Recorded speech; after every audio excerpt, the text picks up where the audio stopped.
Boa noite, Para quem não me conhece, meu nome é Vitória, eu faço parte do Ministério Apacentar há 9 anos e a própria pastor Carlinhos me convidar para vir dar essa aula de apologética. Tudo que a gente faz na casa do Senhor, a gente faz com temor e tremor no coração, amém? Nós não temos todas as respostas, como o assunto é Bíblia, Palavra de Deus, seria usar o dia de qualquer pessoa dizer que tem todas as respostas, amém? Mas aquilo que vocês desejarem, se desejarem fazer um contato comigo, alguma dúvida, alguma questão, alguma pergunta, algum material, eu deixei aqui o meu e-mail, é monica.vitoria@ive.com.br. Vocês podem me passar um e-mail. Eu sou aluno do seminário do 2º ano e me passa a questão e eu respondo para vocês, amém? Vamos fazer uma oração rápida para iniciar. Tudo que a gente faz na casa do Senhor, a gente deve começar debaixo da presença de Deus, amém? Senhor, meu Deus e meu Pai, muito obrigada por esta noite, Senhor, pela oportunidade de estar aqui junto com os teus filhos. A tua palavra diz, Senhor, que devemos crescer na graça e no conhecimento. E na nossa vida, Senhor, não é diferente. Nós estamos aqui buscando por isso, Senhor. Cada vez mais nós estamos juntos, Pai. É edificante para a vida deles e muito mais edificante é para a minha vida esta oportunidade. Por isso eu te agradeço, Senhor. Peço que o Senhor tome este momento, que tudo seja feito para a glória e louvor do teu santo nome, Pai. Em nome de Jesus. Amém. A nossa aula de hoje, ela é apologética. Para quem não conhece o termo apologética, o que quer dizer apologética? Apologética, ela vem da palavra grega apologia. O vocábulo apologia, ele tem um significado de defesa. Toda vez que a gente fala, uma pessoa faz apologia ao aborto, significa que ele defende aquele ideal. Então a palavra apologia, que dá origem à apologética, significa defesa. No nosso caso, a gente está tratando o quê? Apologética cristã. Então nós vamos tratar o quê? Do estudo, a ciência que estuda a defesa da nossa fé.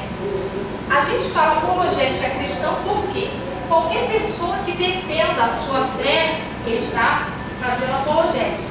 No nosso caso, a nossa intenção é que a gente está preparado para poder defender o cristianismo, a fé que a gente confessa. Amém? O termo apologética vem do vocábulo grego apologia, que tem significado de fazer uma defesa verbal em prol de um conceito a qual se defende. Na teologia, o termo é usado no estudo da defesa da fé professada. No Novo Testamento, encontramos várias situações em que a apologética, sem sombra de dúvida, tem posse presente. Como, por exemplo, podemos citar o livro de Pedro, capítulo 3, verso 15, onde está escrito: esse seria um dos versículos chaves de apologética, onde o apóstolo Pedro escreve: estais sempre preparados para responder com mansidão e temor a todo aquele que vos pedir a razão da esperança que está em vós.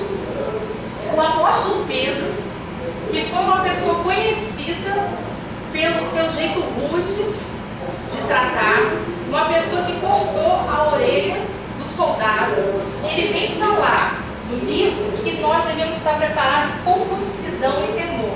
Olha a transformação que o apóstolo Pedro sofreu até ele estar apto para ser um apologista. Quando a gente fala em mansidão, a mansidão é para com o próximo e o temor é para com Deus. Então, todo aquele que pretende se tornar um apologista, nós somos apologistas por natureza. Por quê? Nós somos cristãos. A palavra cristão, na sua morfologia de palavra, ela quer dizer pequenos cristos. Então, aquele que se diz cristão, ele está dizendo assim: eu sou um pequeno Cristo, eu sou uma miniatura de Cristo.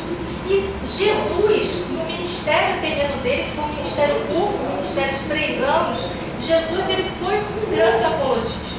Porque Jesus, ele combatia o fermento dos fariseus, ele entrava no templo.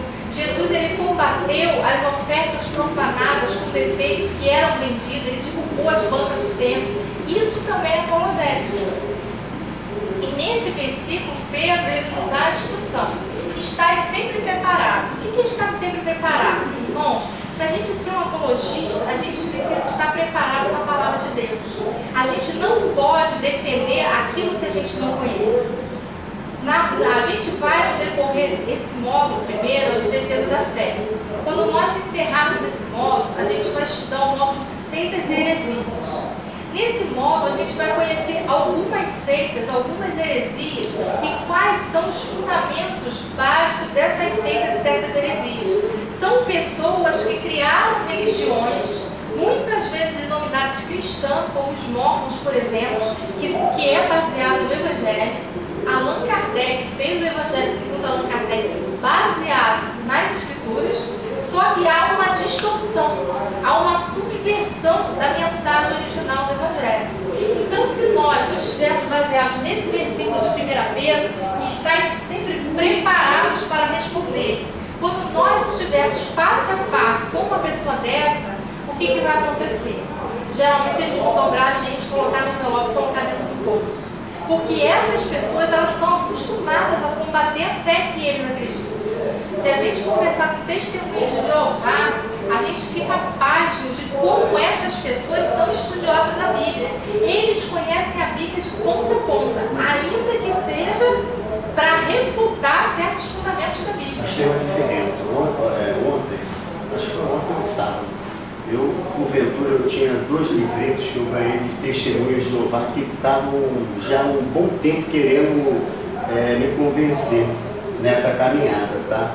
Quando eu li, aí curiosidade para fazer esse trabalho, né, daqui do pastor, eu falei assim, opa, eu vou pegar esse acervo aqui, vou dar uma lidazinha, né? Meu Deus do céu, quando você leva para Jesus, o livro de Jesus, tudo bem, ali 80% você tira que está certo. Não, é uma distorção. Não, olha só. Jesus, caminhada, eu não estou dizendo Espírito Santo e as coisas ao redor onde que ele faz o discernimento do cristão.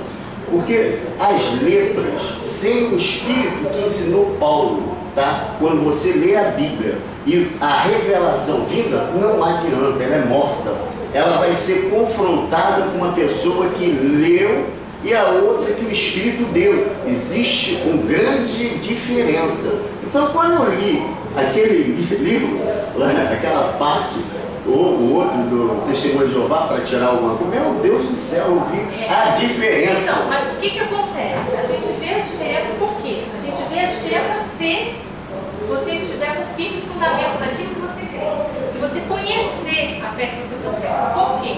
Para criar uma distorção, é preciso que eu conheça o original. Se existem aqueles programas de computador que criam uma imagem distorcida. Para que haja uma imagem distorcida, você precisa pegar um original e distorcer. E o que eles distorcem é a palavra de Deus. Assim como a gente vê hoje igrejas que estão se fundamentando como as igrejas contemporâneas, que pegam uma passagem isolada, como a passagem de Davi e Jonatas, e atribuem que aquilo ali é uma passagem homoafetiva para criar o quê? Para criar um dogma que não existe na palavra de Deus. Então, como é que a gente vai combater esse tipo de situação? Para isso, eu tenho que ser o quê? Eu tenho que ser uma pessoa que eu tenho fundamento, eu tenho conhecimento daquilo que eu estou defendendo. Então, a primeira característica de um apologista, ele tem que estar nesse versículo aqui, preparado para responder, preparado no conhecimento, ter preparação para responder. Aqui no versículo, mansidão e temor, todo aquele que vos pedir a razão da esperança que está em vós. Porém, muitas vezes a gente vai se deparar com situações em que as pessoas não estão pedindo a razão da esperança que está em nós. É muito fácil até a gente se portar para fazer uma defesa da nossa fé, como aquele que chega até nós, ele quer cumprir esse versículo. Ele está nos perguntando porque ele quer saber a razão da tua esperança. Fica muito mais fácil você semear uma terra dessa. Mas muitas vezes a sua defesa da fé não vai ser nesse nível. Muitas vezes você vai estar com pessoas que tudo que ele quer é um combate com você. E nessa situação é muito mais difícil cumprir esse versículo. É muito mais difícil você estar com mansidão e temor se a pessoa que está ali discernindo com você um dogma, ela não está interessada na razão da tua esperança. Só um comentário. Que falando sobre conhecer as escrituras e tal, o pouco que a gente conhece, Eu trabalho num ambiente de clínicas médicas. E uma doutora espírita, ela dá aula de espiritismo. Ela começou a bater papo. E se eu não tivesse pouco instruído, ela teria feito uma reviravolta. E a menina que é recepcionista estava acreditando nela. O que acontece? Nós aqui, a gente tem a alegria de estar num seminário, que é um seminário dentro do princípio cristão. Muitas vezes a gente está fazendo um seminário, mas está fazendo um seminário numa faculdade secular. Só de você fazer um seminário numa faculdade secular, um professor de apologética, ele entra para colocar a tua própria fé em xeque. Aqui, o que a gente faz? A gente vai te dar o fundamento para você defender a sua fé. Em um seminário secular, não é isso que acontece. O professor ele vai chegar, ele vai colocar todas as religiões e muitas vezes ele vai colocar a sua em teste também. E se você não estiver preparado, do mesmo jeito que ela quase convenceu a menina, às vezes as pessoas acabam se convencendo também. Eu conheço várias pessoas que começaram o seminário, pessoas que tinham um chamado bonito, um chamado assim nítido, pessoas que eram uma bênção, e quando foram para o seminário, ao invés dessas pessoas se fortalecerem, elas se desviaram da fé. Porque muitas vezes a aula que é no seminário, ela não é voltada totalmente para a fé cristã, ela vem para te confrontar. Aí, no caso, esse módulo é exatamente para essa situação que você viveu no seu trabalho. O que acontece? A gente quer dar a espinha dorsal para que numa situação dessa você saiba qual é a melhor maneira de proceder. Ninguém vai sair daqui e vai dar uma receita de bolo. Você não vai sair daqui com uma receita de bolo na mão como você defender a sua fé. Mas você vai entender como procurar dentro de você o seu dom apologista. Porque cada um de nós tem um dom para isso. Ainda que uns vão ser melhores numa área e outros em outra. Tem pessoas que são ótimas para convencer o católico. Ele tem as palavras-chave. Outros já conseguem atingir mais o quê? Um espírita. Deus não deu tudo para todo mundo. Então a gente tem que buscar, a gente vai falar aqui de discernimento, porque a gente vai ter que buscar com discernimento aquilo que Deus colocou em nós como dom para a gente ser um apologista. Neste versículo entendemos que precisamos de estratégia e conhecimento para sermos portadores da mensagem do Evangelho. A todo aquele que desejar conhecer a esperança que habita em nós. Porém, nem sempre há de ser tão simples assim. Fácil é a defesa da nossa fé com aqueles que cedemos, desejam que venhamos a repartir com eles a graça da esperança que recebemos por Jesus Cristo. Entretanto, na maioria das vezes, teremos que repartir nossa esperança com aqueles que desacreditam dela, e outros ainda mais complexos, que a refutam com veemência, tornando ainda maior o nosso desafio apologético. Quem não deseja a sua fé é a parte mais difícil. Porque aquela pessoa, ela também quer te convencer de que a fé dela tem um fundamento. Então é nessa hora que a gente precisa ter o quê? A gente precisa ter a técnica para evitar o confronto. Nós vamos falar aqui o principal objetivo da apologética à luz da Bíblia. O principal objetivo da apologética não são grandes debates, não são grandes discussões. O principal objetivo da apologética é você trazer luz aonde ela não habita. É você aprender a clarear aquele que ainda não está na luz. Se o nosso foco não for esse, a gente está no foco errado. E se o nosso foco estiver errado, a tendência de que a gente vai perder aquela vida, porque ela vai nos rejeitar, é muito grande. Poucos porcentos, quando a gente entra num confronto com a pessoa que a gente deseja ganhar para Jesus, se você entrar num confronto mesmo, você vai perder. Aí entra o discernimento, a busca do Espírito Santo que tem que te conduzir, senão ao invés de ter êxito, a gente vai se derrotar. Ainda que aquela pessoa não te ganhe na discussão, mas você foi vencido porque você perdeu ela. Mas você já passa do princípio a perder. O confronto, às vezes, é colocado para teste. Tá? Eu fui testado dentro do ônibus, tá? A pessoa, não sei de que forma ensinar a ela a palavra, ela a todo momento falava assim, por que Deus usava o chicote, por que Deus matava as pessoas. Então eu tive que rastrear tudo que o Espírito Santo me deu para o que estava dentro dela, Satanás, ser desordenado a estrutura dele para poder me combater. Me combater, que eu digo combater. A gente vai falar exatamente dessa justamente. Aí o que aconteceu? O que aconteceu? Ela ficou desestruturada. A partir do princípio que eu usei tudo que o Espírito já tinha me dado, ela ficou desestruturada. É nesse ponto que é o diferencial.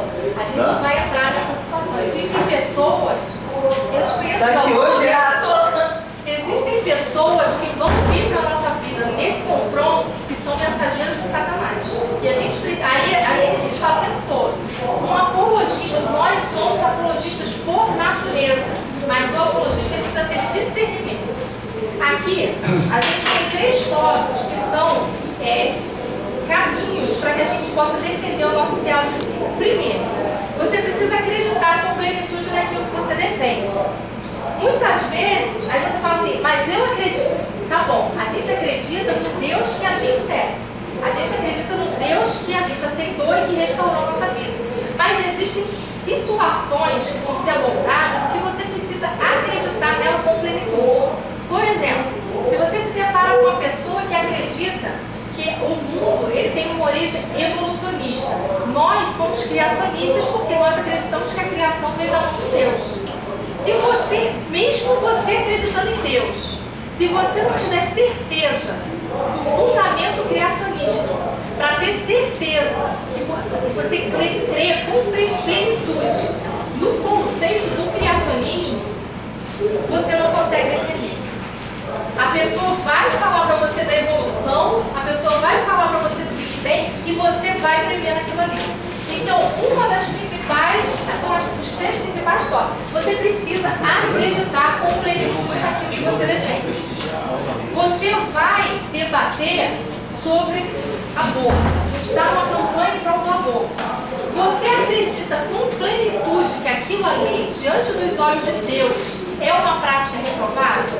Se você tiver dúvida no seu coração, você não tem dúvida que Deus existe. Eu não estou colocando em dúvida a sua fé, mas você tem que ter plenitude naquilo que você defende.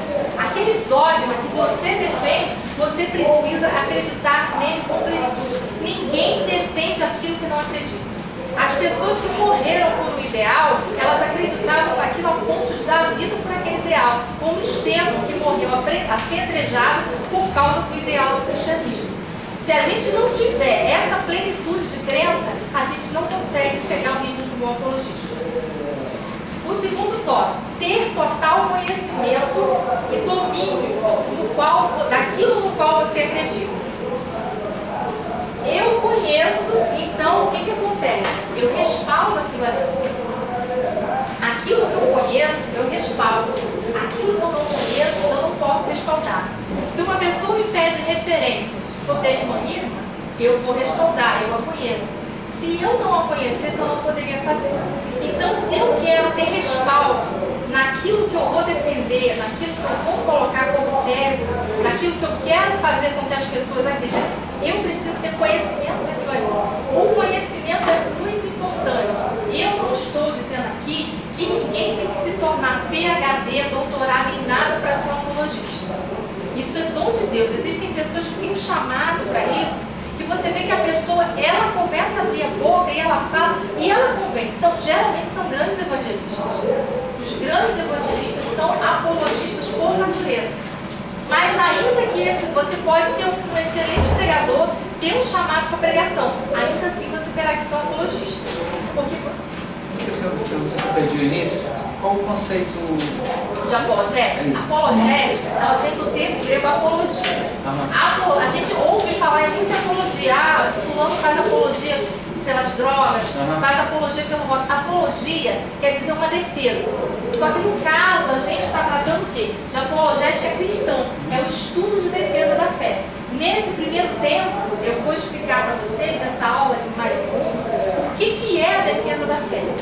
Depois que a gente tiver entrado, mergulhado nesse conceito, entendido as formas, os métodos, aí a gente vai entrar nas seitas e heresias, a gente vai dar uma pincelada em cada uma, ver quais são os dogmas contraditórios que subvertem a palavra de Deus, para a gente ver. Aí aquilo que entrar no coração, aquilo que arder no coração de vocês vão buscar crescer no conhecimento daquilo ali. À medida que a gente for falando, se é o espiritismo que arde no seu coração, o que você vai ter que fazer? Você vai ter que ser um estudioso do espiritismo. Toda pessoa que está em combate, ela tem que ter uma estratégia de guerra. Você não pode ir para a guerra sem conhecer o seu inimigo. Para você conhecer o que as pessoas dos generais fazem. Tinha aquele tabuleiro onde eles colocavam os pontos estratégicos, aquilo ali é estratégico. Eles estão conhecendo o território do inimigo para poder entrar em cena. Aquilo que arder no seu coração, você precisa ter uma tática de se aprofundar. A gente vai dar aqui a espinha dorsal de algumas seitas e heresias, para que vocês possam desenvolver em cima delas. Aquilo que você fala assim, não, isso aí é algo que eu queria combater. Você vai ter que mergulhar naquilo ali.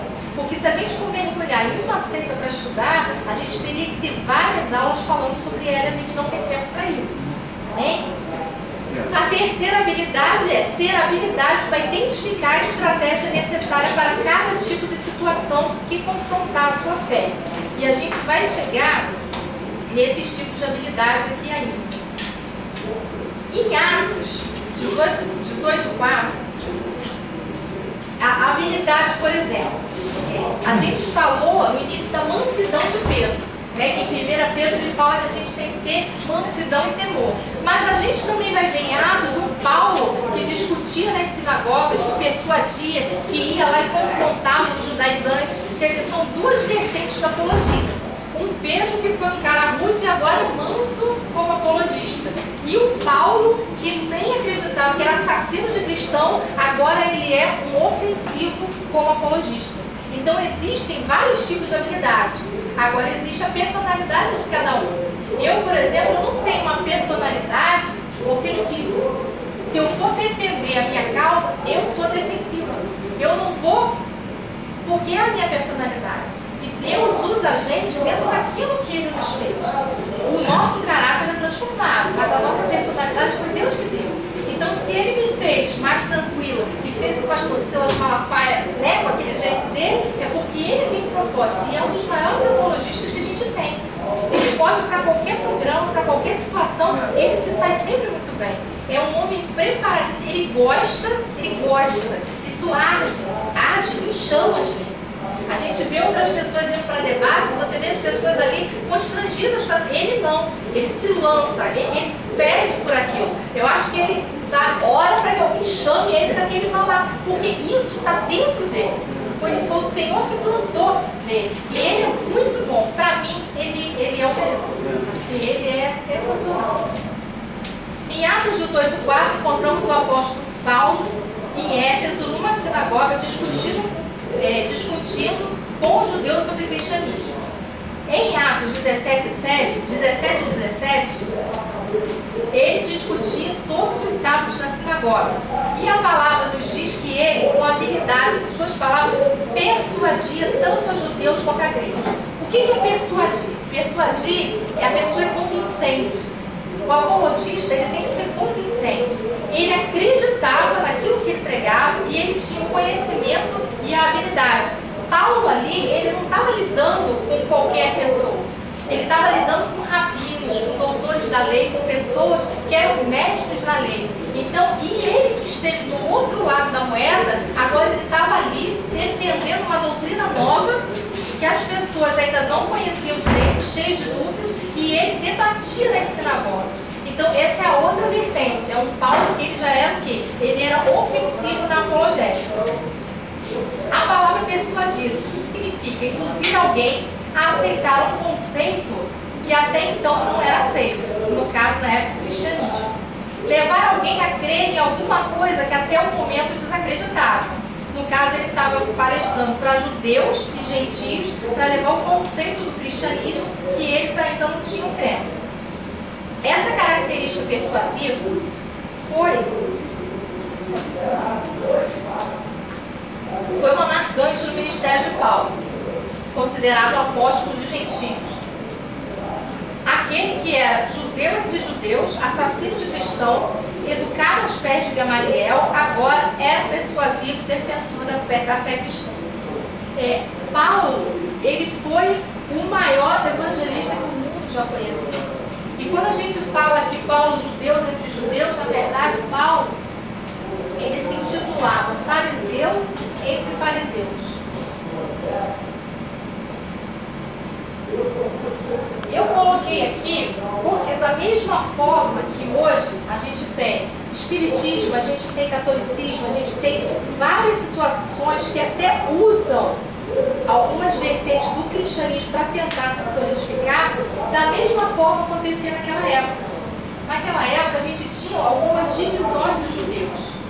E tanto Jesus quanto Paulo, eles foram apologistas nessas situações.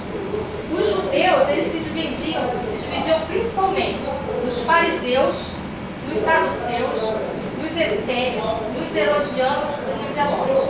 Os fariseus, eles eram a divisão mais ortodoxa do judaísmo. Os fariseus, por serem muito ortodoxos, eles são chamados de hipócritas pelo próprio Cristo. Por quê? Porque eles eram muito ortodoxos, mas eles falavam e não praticavam exatamente aquilo que eles falavam. Eles cobravam muito, mas eles não davam aquilo em troca. Essas divisões, elas surgiram na época do exílio. A época que eles foram exilados para a Babilônia e depois foram tomados e a cultura grega entrou no meio do povo do exílio, então houve uma mistura muito grande. E a cultura grega, que eles chamavam de helenismo, ela foi entrando no meio dos judeus. E a parte dos judeus que não deixava se contaminar por esses dogmas helênicos, que mais combatia, eram os fariseus. Então, por isso que Paulo diz, eu era fariseus entre fariseus. Em Atos 22 e 23, ele fala que ele foi criado aos pés de Gamaliel. Gamaliel era um rabino que era venerado pelos judeus, ele era o doutor da lei. Naquela época costumava-se, a família que podia, pegar um filho jovem e ele era colocado para que um rabino, uma pessoa culta, fizesse um ensino de cultura, de religião. E Paulo foi criado assim. Paulo foi criado aos pés de Gamaliel, um homem venerado pelos judeus, um doutor da lei. Para vocês terem uma ideia, eu vou achar aqui a figura, aqui tem o conselho de Gamaliel. Quando a doutrina cristã começou a ser difundida, que os judeus começaram a ficar alvoroçados, eles foram até Gamaliel. E eles foram pedir o conselho de Gamaliel. A Gamaliel, isso está em Atos 5, 38 e 39. E Gamaliel respondeu a eles, agora digo-vos, dai de mão a estes homens e deixais, porque se este conselho a esta obra de homem, se desfará. Mas se é de Deus, não podereis fazê-lo, para que não aconteça, sejam também achados combatendo contra Deus. Isso está em Atos 5, 38 e 39. Foi esse mentor que foi o mentor de Paulo, um judeu doutor da lei. E Paulo agora se diz, eu sou fariseu entre fariseus, mas eu estou aqui defendendo o cristianismo. Os saduceus, eles já eram um povo que já se contaminava um pouco mais com a cultura helênica, era uma vertente do judaísmo que era mais moderna. Então já havia uma briga entre fariseus e saduceus, porque com esse não podia nada, era o lado hipócrita, e esse aqui já tinha mais a mistura, eles se deixaram se misturar. Os essênios era uma vertente menos conhecida, eles já se isolavam. Aí o que acontecia? Eles se isolavam, eles mandavam entregar as ofertas no templo. Aí os fariseus também não deixavam, os judeus ortodoxos não deixavam que eles entrassem no templo, porque eles acusavam o templo de ser impuro, porque os judeus ortodoxos não procediam da maneira que eles achavam correta. E aí começou a criar uma guerra entre os próprios judeus. Isso aqui já é uma questão de apologética. Você vê, dentro de uma nação, dentro de um povo judeu, várias divisões brigando entre si. Os herodianos eram a parte dos judeus que apoiavam Herodes. Por quê? Porque eles recebiam alguns favores. Então, para eles era conveniente apoiar Herodes, se dizer herodianos, porque eles eram favorecidos em impostos, eles eram favorecidos com cargos. Então, para eles estavam em cima do muro. E essa parte aqui odiava essa aqui. E eles entre si um odiavam o outro. Tinha os zelotes também, que eram uma parte, vou usar uma expressão assim moderna para a gente entender, seria uma parte assim meio comunista dos judeus. Tudo para eles tinha um cunho social. Eles acreditavam que o Messias que ia vir ia ser assim um grande guerreiro, que ia fazer assim uma revolução social, que ia tirar dos ricos, dar aos pobres, ia ser assim um Robin Hood messiânico. Porque para eles a libertação, eles eram um povo muito oprimido, muita cobrança de imposto, escravidão, já tinham vindo do exílio, Jerusalém destruída. Então assim, eles esperavam por uma solução que fosse uma solução instantânea. Vai vir alguém que é o nosso Messias, político, e ele, exatamente, político e social. Vai vir alguém que é o nosso Messias, ele vai entrar aqui, vai quebrar com tudo, vai nos resgatar e vai fazer uma redistribuição e ele vai reinar sobre nós. Então foi difícil para eles entender, é difícil para o judeu que vive numa situação dessa entender uma mensagem como a de Paulo. O cara está esperando. Ele está esperando alguém que vai entrar e vai ser meio socialista. Uma outra diferenciação que acontece, assim como acontece conosco. Eles eram judeus, mas, por exemplo, os essênios, eles não acreditavam na ressurreição, eles não acreditavam em anjos, que os anjos eram seres ministradores. Então, vários dogmas que os judeus ortodoxos acreditavam, até porque a gente vê no Velho Testamento a história de Jacó, a gente vê anjos mensageiros, então o Velho Testamento ele é rico em anjos também. E eles não acreditavam. Então, além da parte política, também existia uma parte religiosa ao qual eles se dividiam. E aqui Paulo, ele entra agora, ele que era assassino de judeus, ele entra agora em conflito com essas pessoas para defender o quê? Para defender o cristianismo que ele acredita. A apologética, em se tratando de teologia, trata de defender a mensagem original da Bíblia contra toda e qualquer contestação de qualquer pessoa, seita ou heresia, já que algumas usam justamente o próprio texto contido na Bíblia para distorcê-lo e criar falsas doutrinas, por vezes denominada cristã, para confundir aqueles quantos puderem alcançar. Então, o nosso foco principal é esse aqui. Defender a mensagem original da Bíblia contra toda e qualquer contestação que seja herética. O foco da apologética é você defender a sua fé para que ela não seja subvertida, para que alguém não pegue ela e jogue contextos que não existem e não leve à subversão da sua fé. Não é só os debates. A gente está aqui para aprender que o primeiro fundamento da apologética é amor ao próximo. A gente tem o mandamento de Cristo que é para amar o próximo como a nós mesmos. Se eu amo aquele que está perdido, a minha intenção vai ser levar ele à luz que eu conheço, que me transformou em quem ele ainda não conhece.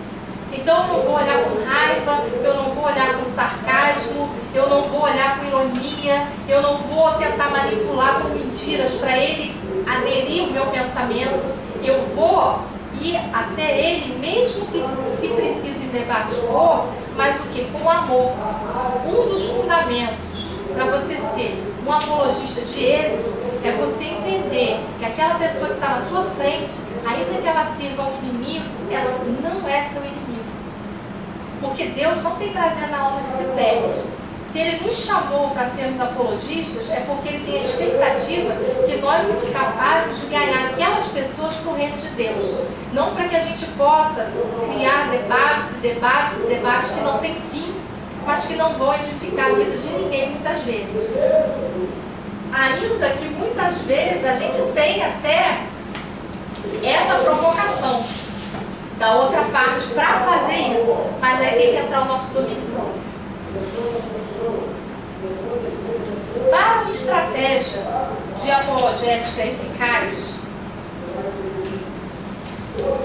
é necessário que haja interesse por arqueologia, paleontologia, biologia, filosofia, física e outras ciências, pois quase sempre os contraditórios haverão de procurar nas ciências conhecidas possíveis provas que possam derrubar as afirmativas bíblicas. Aqui a arqueologia, ela estuda as civilizações antigas, e a paleontologia, ela estuda os fósseis de animais e vegetais. Eu consegui um material aqui. Por quê? Mas eu vou falar sobre o evidencialismo primeiro, porque entra nessa questão aqui. Hoje em dia, quem vem contra a nossa fé, muitas vezes ele usa a ciência para fazer isso. Muito mais até no passado do que agora. Porque hoje a gente ainda tem uma linha de cientistas que usam a ciência para defender a fé. Eu consegui um material que são 65 provas, eu não sei se eu tenho as 65 aqui salvas, porque estava difícil de salvar, é muita figura, muita coisa e fica muito pesado. Que são provas arqueológicas e paleontológicas da Bíblia. Não são provas da certidão de nascimento de Cristo, igual o povo pede pra gente. As pessoas pedem coisas absurdas, mas ninguém tem a certidão de nascimento dele, não tem registro de que ele existiu, ninguém prova. O que a gente apresenta nesse trabalho aqui são provas arqueológicas de passagens que foram citadas na Bíblia. Então, por exemplo, nós temos uma carta à igreja de Éfeso, em Apocalipse. Nós temos a epístola de Paulo aos Efésios, que foi escrita para a igreja de Éfeso. E nós temos as ruínas de Éfeso. Então, isso é uma prova arqueológica de que Éfeso, que está na Bíblia, tanto em Apocalipse quanto em Efésios, quanto em Atos dos Apóstolos, realmente existiu. Então, as provas que a gente tem não é para provar, nós não conseguimos provar pela ciência que Jacó lutou com um anjo. Mas a gente consegue provar pela ciência que ruínas naquela situação, naquele tempo, existiram. Aí que se fundamentaliza a busca da ciência na defesa da nossa fé. Todas as nações, todas as culturas antigas, todas elas, sem exceção, fenícios, egípcios, todas elas narram um grande dilúvio. Mudam-se o nome dos personagens, muda-se até o final da história do dilúvio. Mas em todas as grandes civilizações passadas, consta um dilúvio. Em todas as histórias dessa cultura consta. Então, assim, é muito difícil que não tenha havido dilúvio. Todas as civilizações antigas que se conhecem e que deram origem à humanidade que a gente tem hoje, atestam, testificam por desenho, por escritos, por aquelas escritas gravadas em pedra, em barro, em rocha, a existência de dilúvio. Então isso é uma prova arqueológica de que um dilúvio aconteceu. Eu não posso provar que Noé fez a arca, eu não posso provar que ele levou um casal de cada animal ali para dentro, eu não posso provar que ele recebeu uma instrução de Deus, mas o fato é que toda a história antiga tem um dilúvio para contar. Então isso é uma prova arqueológica de que algo que está relatado na Bíblia realmente aconteceu. Se nós formos procurar provas incontestáveis de tudo aquilo que está na Bíblia, a gente não pode. O justo vive pela fé. Né? Então, mas a gente tem como para alguns incrédulos, e essas pessoas muitas vezes não sabem que isso existe. E quando a gente fala, mas existe, isso aqui eu vou te mostrar, a pessoa se surpreende. Muitas vezes você ganha uma pessoa dessa através da ciência, porque a pessoa está refutando você, mas ela não imagina que existe algo de fato, de verdade, que é contemporâneo àquilo ali, e que se há prova, e que se há pesquisa, e que a idade daqueles vestígios, que a idade comprova que é similar à idade que consta na Bíblia. Então isso aí é uma prova, é uma defesa, a gente pode usar como defesa da nossa fé, principalmente para os toméis da vida, né? Que são aqueles que só acreditam se vê alguma coisa. Então, e a gente vai chegar aqui, a gente entra aqui no evidencialismo. É aquele que só acredita se houver evidências de que aquilo aconteceu. E muito embora, eu torno a afirmar, não é necessário que ninguém se torne doutor em nada para ser apologista. Você pode ser um grande apologista, você, o Espírito Santo e a palavra de Deus e o discernimento de espírito. Vocês formam uma dupla imbatível, um trio, né? Você, o Espírito Santo e a palavra de Deus são um trio imbatível. Mais do que qualquer história que você possa buscar na antiguidade, o discernimento em Deus é o que vai te fortalecer para você ter êxito nessa jornada. Quanto à forma, eu coloquei aqui no quarto. Quanto à forma, a gente tem duas maneiras, duas formas de apologética. Uma é ofensiva, a outra é defensiva. Com licença. Dá um pause aí.